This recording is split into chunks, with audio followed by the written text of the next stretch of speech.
Pembacaan firman Tuhan dari bacaan yang pertama terambil dari Hakim-Hakim 18 ayat 1 sampai 31 demikian. Pada zaman itu tidak ada raja di antara orang Israel, dan pada zaman itu suku Dan sedang mencari milik pusaka untuk menetap. Sebab sampai hari itu mereka belum juga mendapat bagian milik pusaka di tengah-tengah suku-suku Israel. Sebab itu Bani Dan menyuruh dari kaumnya 5 orang dari seluruh jumlah mereka. Semuanya orang-orang yang gagah perkasa yang berasal dari Zora dan Esitaol untuk mengintai negeri itu dan menyelidikinya, serta berkata kepada mereka, "Pergilah menyelidiki negeri itu." Ketika orang-orang itu sampai ke pegunungan Efraim di rumah Mika, bermalamlah mereka di sana. Ketika mereka ada dekat rumah Mika itu, dikenal merekalah logat orang muda suku Lewi itu. Lalu singgahlah mereka ke sana dan berkata kepadanya, "Siapakah yang membawa engkau kemari? Apakah pekerjaanmu dan urusanmu di sini?"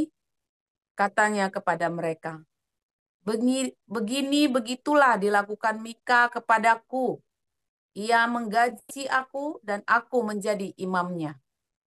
Kata mereka kepadanya, "Tanyakanlah kiranya kepada Allah, supaya kami ketahui apakah perjalanan yang kami tempuh ini akan berhasil." Kata imam itu kepada mereka, "Pergilah dengan selamat.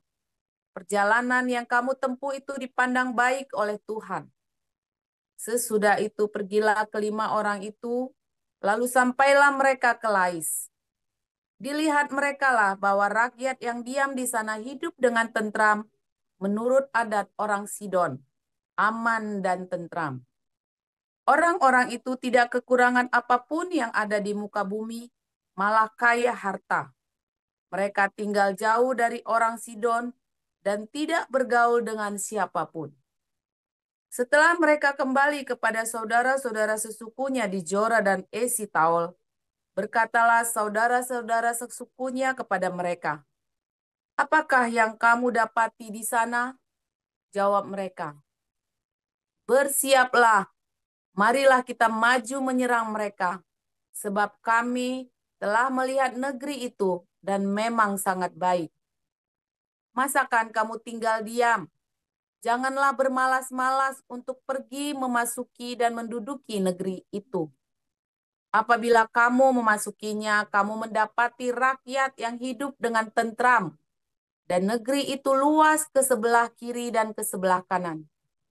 Sesungguhnya Allah telah menyerahkannya ke dalam tanganmu. Itulah tempat yang tidak kekurangan apapun yang ada di muka bumi. Lalu berangkatlah dari sana, dari Zora dan Esitaol, 600 orang dari kaum suku Dan, diperlengkapi dengan senjata. Mereka maju lalu berkemah di Kiryat Yeraim di Yehuda. Itulah sebabnya tempat itu disebut Mahane Dan sampai sekarang. Letaknya di sebelah barat Kiryat Yearim. Dari sana mereka bergerak terus ke pegunungan Efraim dan sampai di rumah Mika. Lalu berbicaralah kelima orang yang telah pergi mengintai daerah Lais itu. Katanya kepada saudara-saudara sesukunya, "Tahukah kamu bahwa dalam rumah-rumah ini ada efod, terafim, patung pahatan, dan patung tuangan? Oleh sebab itu, insafilah apa yang akan kamu perbuat." Kemudian mereka menuju ke tempat itu, lalu sampai di rumah orang muda suku Lewi itu, di rumah Mika, dan menanyakan apakah ia selamat. Sementara ke 600 orang dari Bani Dan yang diperlengkapi dengan senjata itu tinggal berdiri di pintu gerbang, maka kelima orang yang telah pergi mengintai negeri itu berjalan terus, masuk ke dalam, lalu mengambil patung pahatan, efod, terapim, dan patung tuangan itu. Adapun imam itu berdiri di pintu gerbang bersama-sama dengan ke-600 orang yang diperlengkapi dengan senjata itu. Tetapi setelah yang lain-lain itu masuk ke dalam rumah Mika dan mengambil patung pahatan, efod, terafim, dan patung tuangan itu, berkatalah imam itu kepada mereka, "Berbuat apakah kamu ini?" Tetapi jawab mereka kepadanya, "Diamlah, tutup mulut, ikutlah kami, dan jadilah bapak dan imam kami. Apakah yang lebih baik bagimu, menjadi imam untuk seisi rumah satu orang, atau menjadi imam untuk suatu suku dan kaum di antara orang Israel?" Maka gembiralah hati imam itu. Diambilnyalah efod, terafim, dan patung pahatan itu, lalu masuk ke tengah-tengah orang banyak. Kemudian berbaliklah mereka dan pergi dengan anak-anak, ternak, dan barang-barang yang berharga ditempatkan di depan mereka. Ketika mereka telah jauh dari rumah Mika, dikerahkanlah orang-orang dari rumah-rumah yang di dekat rumah Mika, dan orang-orang itu mengejar Bani Dan itu. Mereka memanggil-manggil Bani Dan, maka berbaliklah orang-orang itu dan berkata kepada Mika, "Mau apa engkau dengan mengerahkan orang?" Lalu jawabnya, "Allahku yang kubuat serta imam juga kau ambil. Lalu kamu pergi. Apakah lagi yang masih tinggal padaku? Bagaimana perkataanmu itu kepadaku? Mau apa engkau?" Berkatalah Bani Dan kepadanya, "Janganlah suaramu kedengaran lagi kepada kami. Nanti ada orang yang menyerang engkau karena sakit hati, dan dengan demikian engkau serta seisi rumahmu kehilangan nyawa." Lalu Bani Dan melanjutkan perjalanannya, dan Mika, setelah dilihatnya mereka itu lebih kuat daripadanya, berpalinglah ia pulang ke rumahnya. Lalu Bani Dan dengan membawa barang-barang yang dibuat Mika, juga imamnya, mendatangi Lais, yakni rakyat yang hidup dengan aman dan tentram. Mereka memukul orang-orang itu dengan mata pedang dan kotanya dibakar. Tidak ada orang yang datang menolong, sebab kota itu jauh dari Sidon, dan orang-orang kota itu tidak bergaul dengan siapapun juga. Letak kota itu di lembah Bet Rehob. Kemudian Bani Dan membangun kota itu kembali dan diam di sana. Mereka menamai kota itu Dan, menurut nama bapa leluhur mereka, yakni Dan, yang lahir bagi Israel. Tetapi nama kota itu dahulu adalah Lais. Bani Dan menegakkan bagi mereka sendiri patung pahatan itu. Lalu Yonatan bin Gersom bin Musa bersama-sama dengan anak-anaknya menjadi imam bagi suku Dan, sampai penduduk negeri itu diangkut sebagai orang buangan. Demikianlah mereka menempatkan bagi mereka sendiri patung pahatan yang telah dibuat Mika itu. Dan patung itu ada di sana selama rumah Allah ada di sini.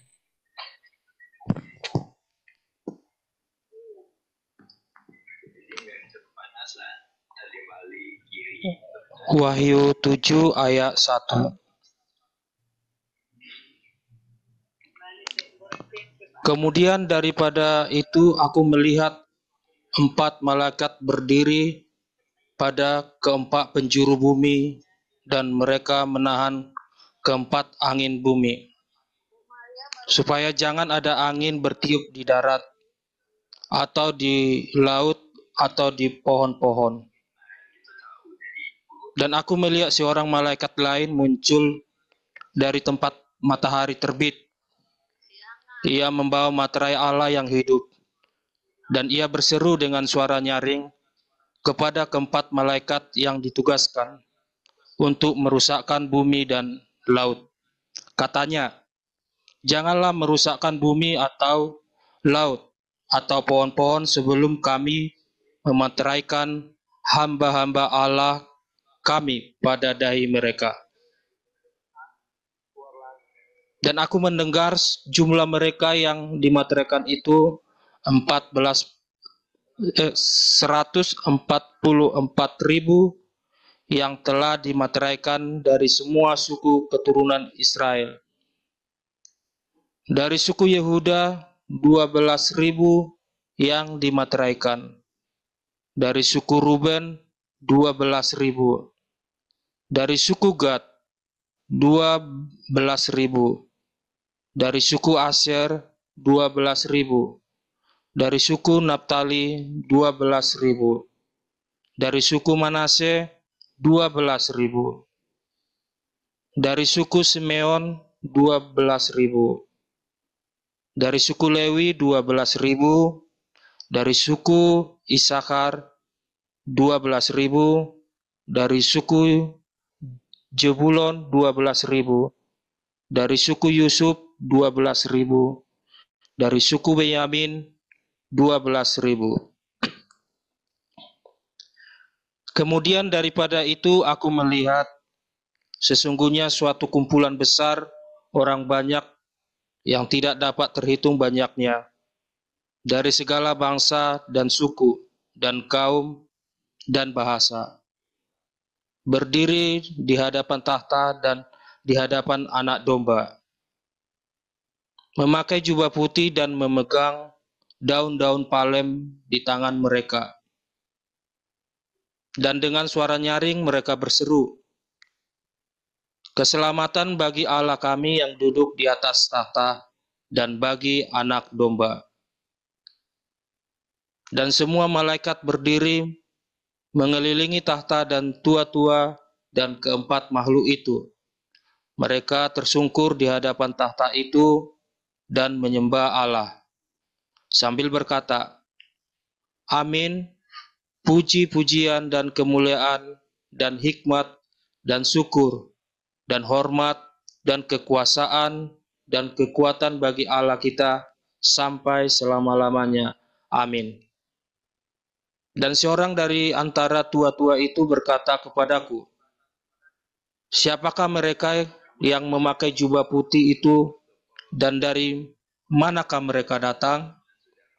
Maka kataku kepadanya, "Tuanku, Tuhan mengetahuinya." Lalu ia berkata kepadaku, "Mereka ini adalah orang-orang yang keluar dari kesusahan yang besar, dan mereka telah mencuci jubah mereka dan membuatnya putih di dalam darah Anak Domba.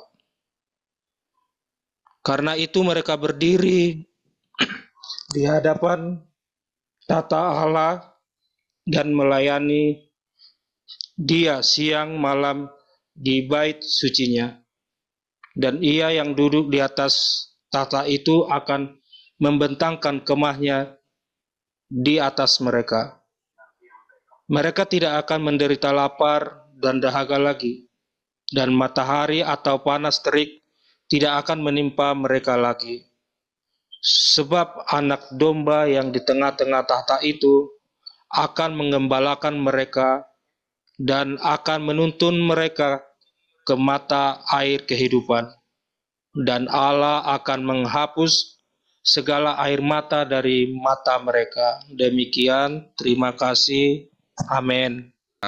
Baru pelayanan seharian, ya, seharian kita pelayan dari pagi ya. Tadi mengajar dari jam 5 tadi Bu Wivina, Dokter Wivina yang mengajar, lalu lanjut jam 8 pagi, lalu langsung ya turun sama Pak Yus ya dan tim di di Grote Marktstraat ya, satu orang tadi dari Rumania ya, orang-orang Rumania ini ya, dia Rumania kan basicnya dari Katolik, tapi nampaknya dia bukan orang Katolik yang lahir baru, tapi orang Katolik yang tradisi. Lalu dia rupanya di Den Haag, dia berapa kali ikut penginjilannya kita ya, saudara ya. Tadinya cuman ya tengok-tengok, tadi itu kita doain nangis, saudara ya. Minta didoain betul-betul, lalu minta dibaptis. Ternyata dia belum dibaptis ya. Dia bukan bukan seorang Katolik, tapi belum dibaptis ya, saudara ya. Luar biasa. Nah, saya belum tahu tadi diajak sama Pak Ade, mungkin bisa dibaptis ya, karena tadi kita nggak siap ya. Kita lagi mau lobby ke pengelola gereja supaya bisa punya apa? Kita kan punya kolam baptisan, ya, saudara ya, supaya airnya bisa tetap di situ terus kita tutup. Ya, saudara, saya belum ada ide nanti supaya kita bisa terus bisa baptis kapanpun, saudara ya. dingin-dingin, iya.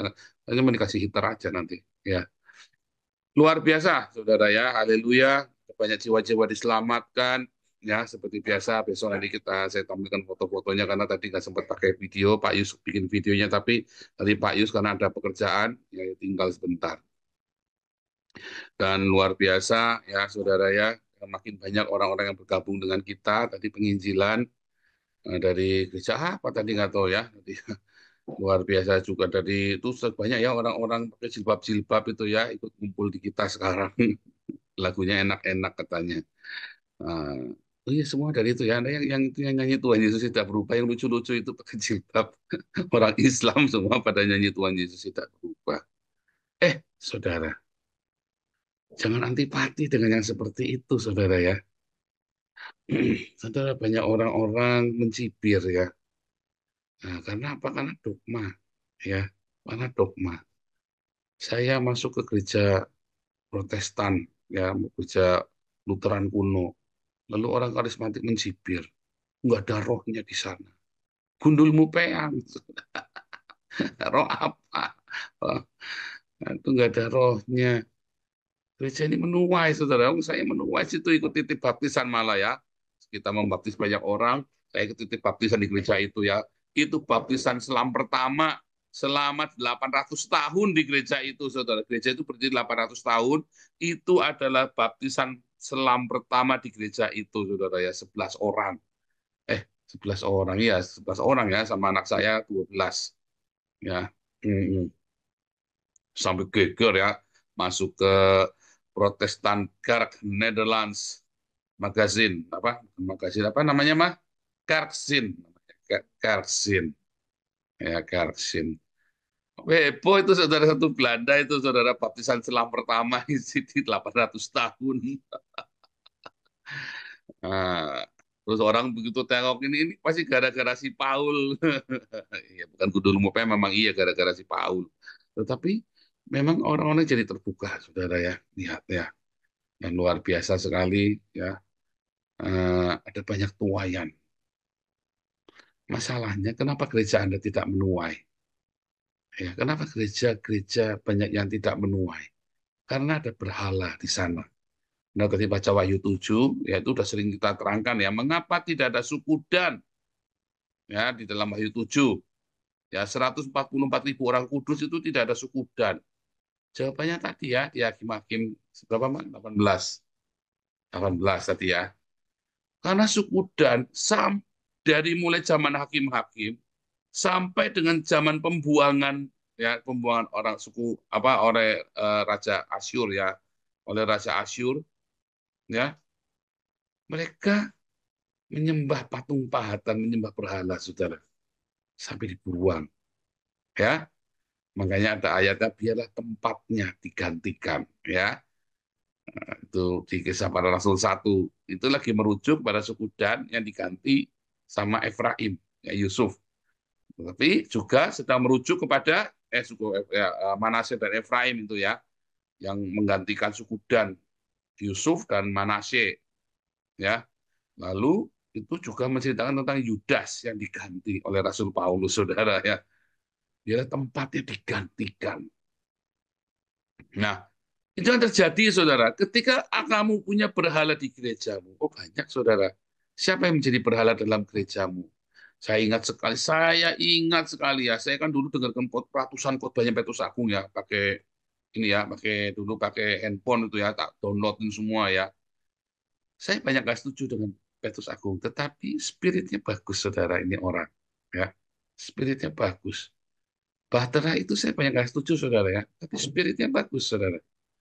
Jadi masalah Anda tidak setuju dengan doktrin, itu berbeda dengan spirit yang bagus. Rasul Sabdono saya banyak nggak setuju dengan pengajaran beliau. Tapi ini orang hebat, saudara.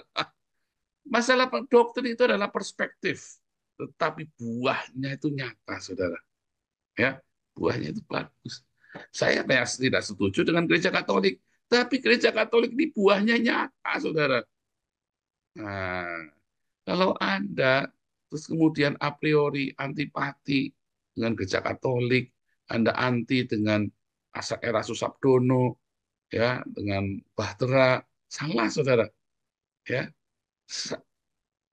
ini Joseph Paulus yang Nabi 26, ya, yang membangkitkan gerakan diakonia di Indonesia, dibangkitkan, dipulihkan, ya. Salah satunya oleh gerakan Bahtera, saudara. Ya, saudara ya. Anak mau terlibat, mau hanyut dan tarik nggak boleh.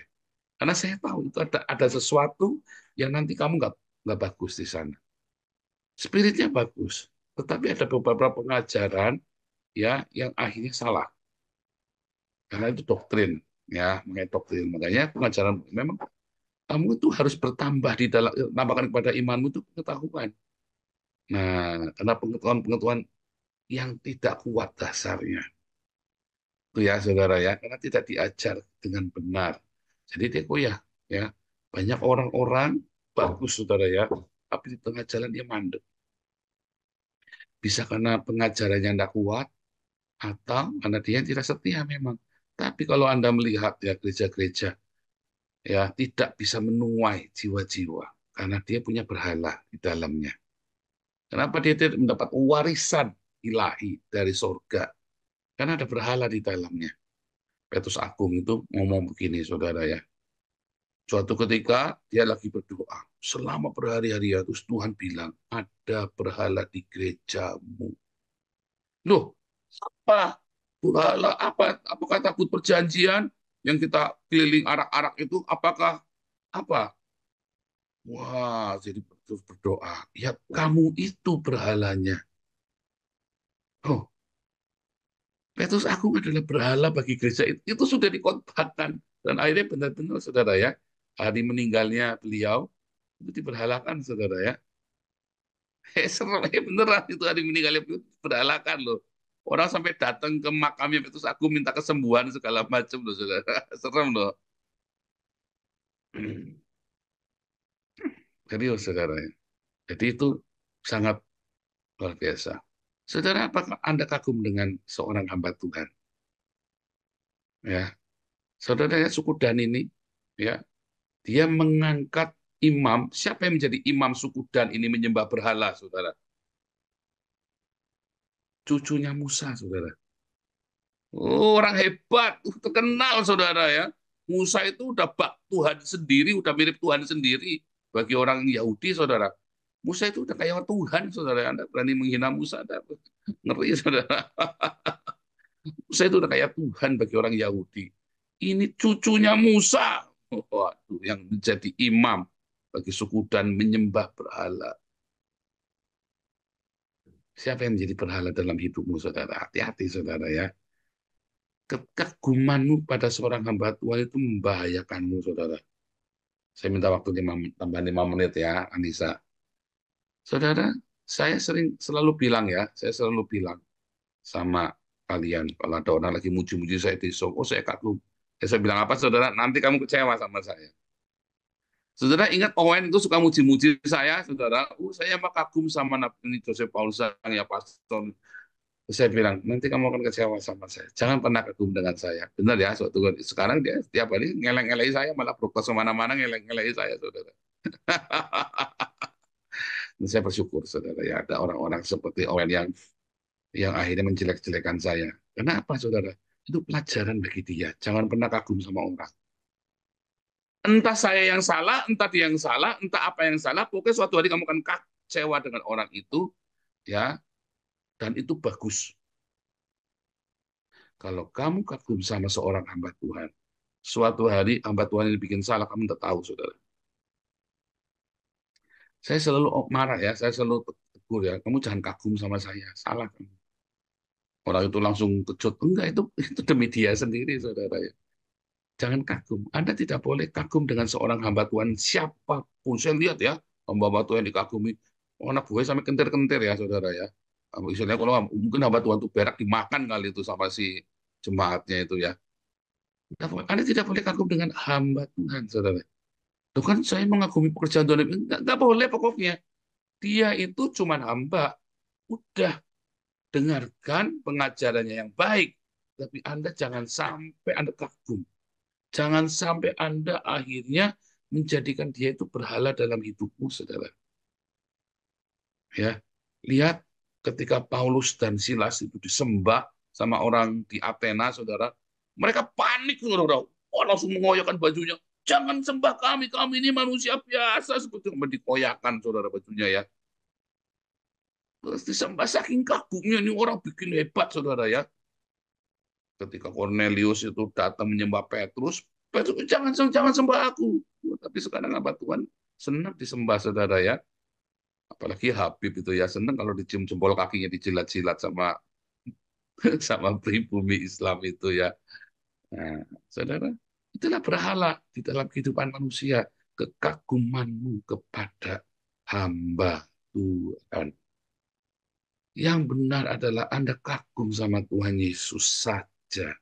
Itu cuma hamba. Hari ini dia baik, besok dia akan kecewakan kamu. Saya senang saya mengecewakan Galarua, saudara. Dianggap mengecewakan Galarua. Supaya Anda tahu, Anda tidak perlu kagum dengan saya. Itu kan Linda Wonder Woman, itu kan kalau muji-muji saya kan selangit, saudara ya. Saya bilang, jangan pernah kagum sama orang. Kagumlah hanya pada Tuhan Yesus, saudara. Ya, biar pekerjaan ini tetap berjalan. Biar pekerjaan ini tetap jalan dan makin besar. Karena kekagumanmu kepada Tuhan Yesus yang memulihkan hidupmu, yang membuat gerakan diakonia ini, saudara. Bahkan kita di Belanda pun bikin gerakan diakonia. Ya, hati-hati, nanti dicoret kamu kayak suku Dan namamu, saudara. Karena kamu kagum sama Mbak Tuhan, bukan sama Tuhan Yesus. Ketok-ketok. Tuhan, Tuhan, aku ini kan kagum sama pendeta itu. Kundulmu, Pak. Sana-sana pergi sama pendeta itu. Maksudnya pendeta itu di neraka, saudara. Kagumlah hanya Tuhan Yesus saja, saudara ya. Nama Tuhan ditinggikan, aku makin kecil, dia makin besar. Katanya siapa, saudara? Kata Yohanes Baptis. Ya kan? Waduh, Yesus membaptis lebih banyak. Yohanes bilang apa? Biarlah dia makin besar, aku makin kecil. Tuhan Yesus memberkati. Haleluya.